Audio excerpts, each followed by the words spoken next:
நம்ம சுவாமியோட இன்ஸ்டாகிராம் இல்லைன்னா என்னங்க, அதுக்கு மேலே ஒன்றொன்னா ஒவ்வொரு நாளும் புதுசு புதுசாக வந்து அப்டேட் வந்துக்கிட்டே இருக்குது. தெலுங்குலேருந்து ஒரு சைடு அப்டேட் வருது, அதுக்கப்புறமா தமிழில் ஒரு அப்டேட் வருது, அப்புறம் அலையா காட்டன்லேருந்து செம்மையாக வந்து அப்டேட் கொடுத்துருக்காங்க. யாராவது ஒருத்தர் வந்து பயங்கரமாக சுவாமியை பற்றி ஏதாவது ஒரு அப்டேட் கொடுத்துக்கிட்டே இருக்காங்க. அவரோட ஐடி இல்லை அப்படிங்கிற ஒரு ஃபீலே இல்லாமல் வந்து பயங்கரமாக வந்து தெறிக்க விட்டுக்கிட்டு இருக்காங்க.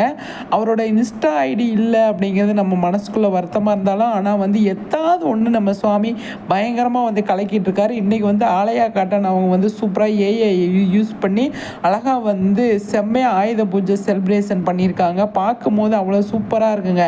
இங்கே பாருங்களேன், செம்மையாக இருக்குது பார்க்குறதுக்கு. நிஜமாக வந்து செம்ம அல்டிமேட்டாக இருக்குது அப்படின்னு தான் சொல்லணும். இதை பார்த்தோன்னே பயங்கர ஹாப்பி ஆயிடுச்சு எனக்கு. ரொம்ப நேரம் ஆச்சு போல் இந்த போஸ்ட் போட்டு. நான் இப்போ தாங்க பார்த்தேன், சாரி மன்னிச்சுக்கோங்க.